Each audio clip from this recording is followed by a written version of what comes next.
Hi everyone, welcome back. Tonight we will see finally how ChatGPT takes our jobs and codes an entire browser plugin for us. It's okay, I'm joking, it's not that simple and it won't work probably on the first try, but with a couple of tweaks you can have this fully functional plugin. All you need for this is ChatGPT access, VS Code or any other editor you prefer, and a Chrome-based browser. And of course, most importantly, a good prompt. So I already prepared one. This is it. We must tell ChatGPT exactly what we are looking for. And I will point out a couple of things that I already figured out. Of course, I did this. Like, this is not a pre-recorded thing, but I already tried to get out a browser plugin from ChatGPT, and I know kind of the things that it missed. So yeah, let's just go over the prompt. We want to create an extension that measures the time we spend on x.com or Twitter. Yeah, I mean, we could be building all those nice things if we wouldn't scroll Twitter for hours. So this is a little accountability thing we can do with ourselves and just check every now and then how much time we spent looking at Twitter. So here I'm explaining what the plugin should do, what should be its output. So I want to see in the toolbar a panel which shows exactly my x.com usage over time, whether that's today, this week, or last week. And finally, I'm asking for some sample code. Okay, so what's missing here? And I just figured this out later after I actually tried to implement the code that ChatGPT gave me. You have to specify, for example, if you want this to be updated, for example, every second or every minute, because like this, it will give you a static usage time that's calculated based on the time you spent on the website. It's much more interesting to see something where the text changes and it just counts the seconds and the minutes while you keep that browser plugin open. The other thing is we haven't specified here anything for the looks. So on my first try, this generated a pop-up with an all white background. By the way, the pop-up is in the browser extension Word, the thing you see when you click this toolbar icon. So this area here is called the pop-up. And by default, on the first run, this was all white. So to extend this prompt, we can say here something like update the usage time every second and make the pop-up background dark. Okay, I think this is it. Let's send this prompt and see what we get. Okay, so it started generating the manifest JSON. This is a pretty important thing. It's a required thing for browser plugins. Without this, you cannot really install the plugin. It specifies stuff like how the icon should look like for your browser plugin, in which file the pop-up HTML is stored, and what is your background script. So this is the manifest file. Background.js is used to calculate the time we spent on x.com and persisting that time in Chrome storage.local. I won't dive into the details of this script. I can do that in another video if you would like to see something like that. Here is the next thing, the popup.html. This is the thing that will pop up, like I showed for Dark Reader. And this will show us the seconds we spent today on x.com, this week and last week. The final thing is popup.js. This will calculate the stuff that we see on the pop-up, and it will do that by grabbing the data that our background.js script persisted in Chrome storage.local. And when the popup.js has the data, it's going to call this format time function to display the hours, minutes, and seconds we spent on this website. All right, I think this looks pretty okay. One thing I don't see is the periodic updates to the popup.js, or excuse me, to the popup.html. So let's ask ChatGPT to fix this. Please update popup.html every second with the current time spent.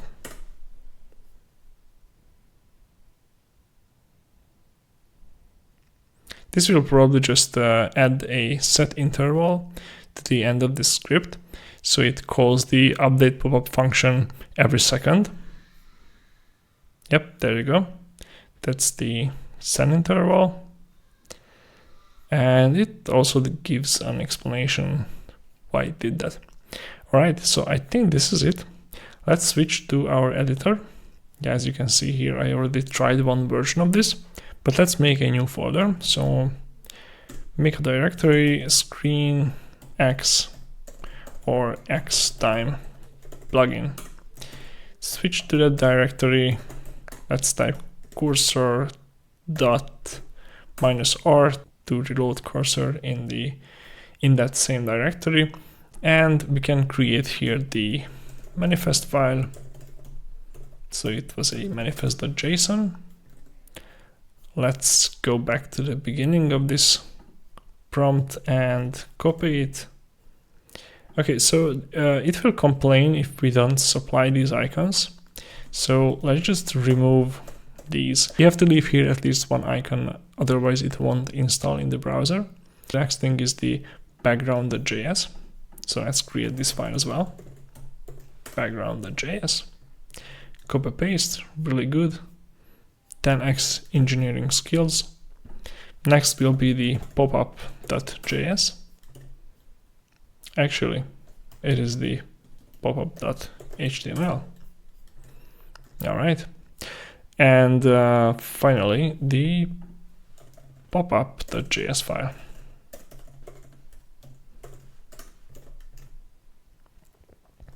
And we want to get the updated version of this with the set interval. Okay. And I think this is it.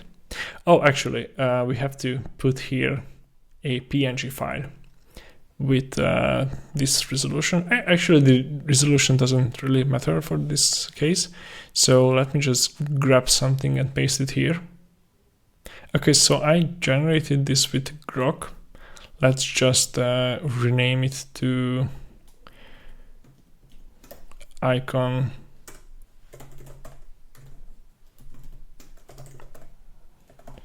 .128.png. Of course, this is not what you want to do for your production ready extension. I'm just doing this to satisfy some criteria for the browser. Okay, and once this is done, you can switch to your Chrome or Chromium based browser. And so for me, it's Brave. I will switch to the extension management. And here, by the way, these things are called pretty similar in Chrome.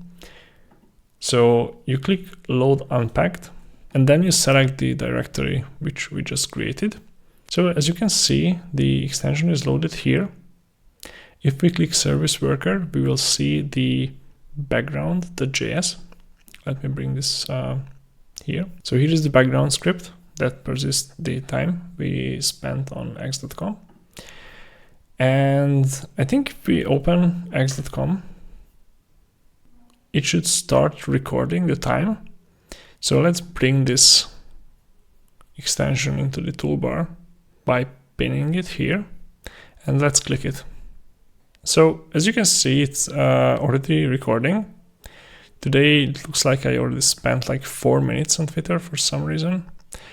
But so you can see that this is obviously not right, because it counts like, I don't know, by 15 seconds or something like that, and the styling is pretty bad.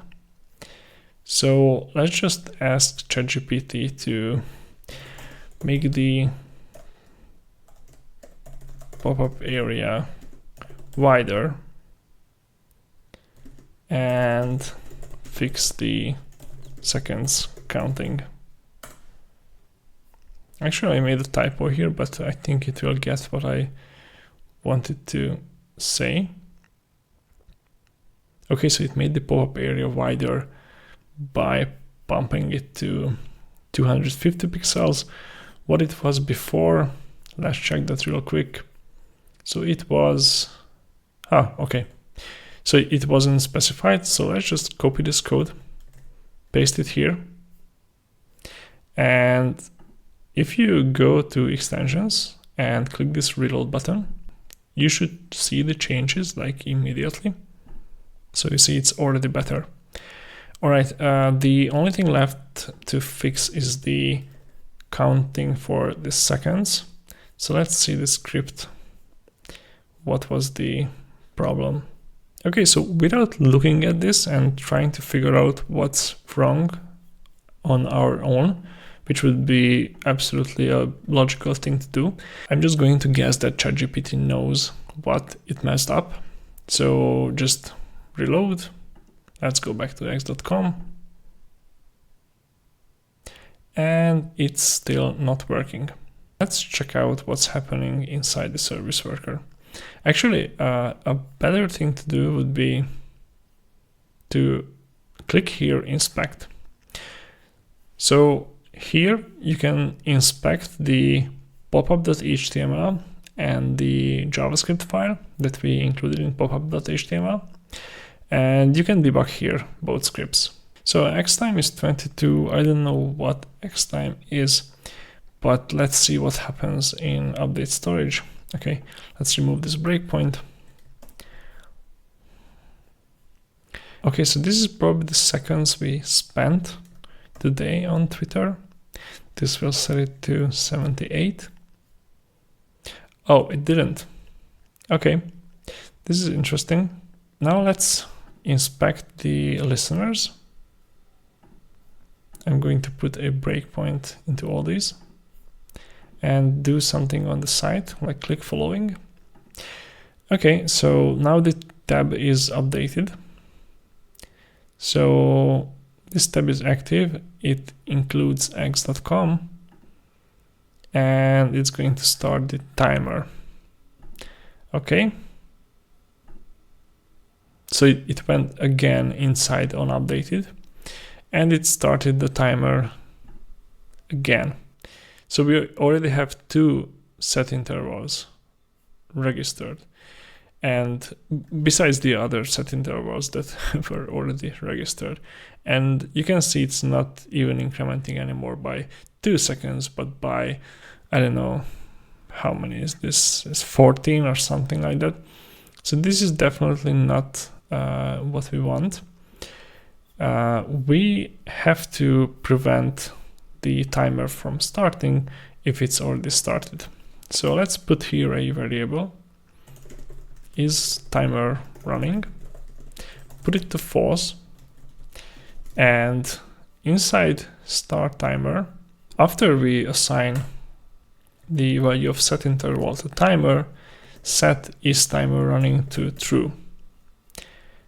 And inside stop timer, after clear interval, set is timer running to false. And the most important thing is to exit start timer in case is timer is running. So if this is true, we will just return here. Okay, let's go back to the browser and we can remove all these breakpoints, or actually let's just leave them and let's just see if the set timer correctly returns. So reload here, go back to x.com, inspect the extension. Okay, so these breakpoints moved, so let's just reassign them. Let it go through. We don't want to inspect update storage, just on activated and on updated for tabs. So let's do some action here. Okay, so I clicked for you, that started the navigation, the tab started updating. So we go into start timer, we check is timer is running, and we exit the start timer function. And I think we do this a couple more times. Let's just put a breakpoint here and make sure that this never goes past this line. Okay, this looks good. Let's see what happened to our timer. So it still increments by 2 seconds. What X time does? I don't know. X time looks like it's completely like unnecessary. So let's just remove X time. And by the way, I think we could also check if the timer is running by checking if timer is not null. So let's just do this and remove the is timer is running. And here set timer to null. All right. And okay. So this, I hit save and it already triggered this. It's going to return. Oh, but this is still with the old script. You see, I have is timer running here. So let's just disable all these breakpoints. Close that background script. Reload the extension. Go back to x.com. And looks like it's working now. Okay, so even after a couple of seconds, and let me just do another reload. Yeah, looks like I finally got it working. Let's go to the following tab. Yep, it increments it by 1 second. Now, one thing we also want to achieve here is to stop this counting. So when it comes to 30, I will switch to a different tab, like this, maybe to ChatGPT, and it shouldn't be counting. Oh, it's still counting. What the heck? So let's go back to inspect again, go to sources. Let's give this a reload because none of these are triggering. Oh yeah, because I'm not on x.com. So let's do something here, something like this. Okay, I forgot to open the service worker. Okay, so now it's triggering. I guess what we have to include here is, yeah, so this is the first start timer. What we have to include here is to stop the timer when we switch away from the x.com tab. So when we switch to ChatGPT, what happens is this tab URL is not going to include x.com. So we go into stop timer. Okay, this is kind of expected. We clear the timer. That's fine. Set it to null. That's also good. And that's it. So why it keeps counting the seconds if we switch to a different tab? That is pretty interesting. It must be something in the popup.js. So let's open popup.js and see what we do here just by putting a breakpoint.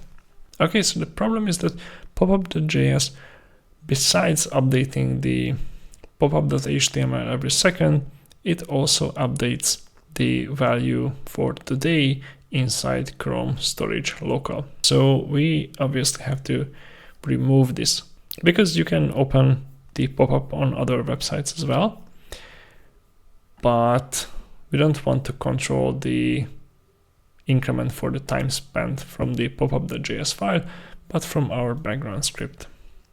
So let's just leave inside set interval the part that's responsible for updating the popup. That's actually just update popup. Everything else should go away. And let's reload the extension. Hit reload. Let's go back to x.com. Okay, so now it's not moving, so do inspect one more time. Let's enter this as well. Inside update popup. Let's see what is in data. We have the seconds. That's cool. and it's not changing, which isn't good because we are actually on Twitter. So let's go back to our background script and switch to for you. This will trigger the background script.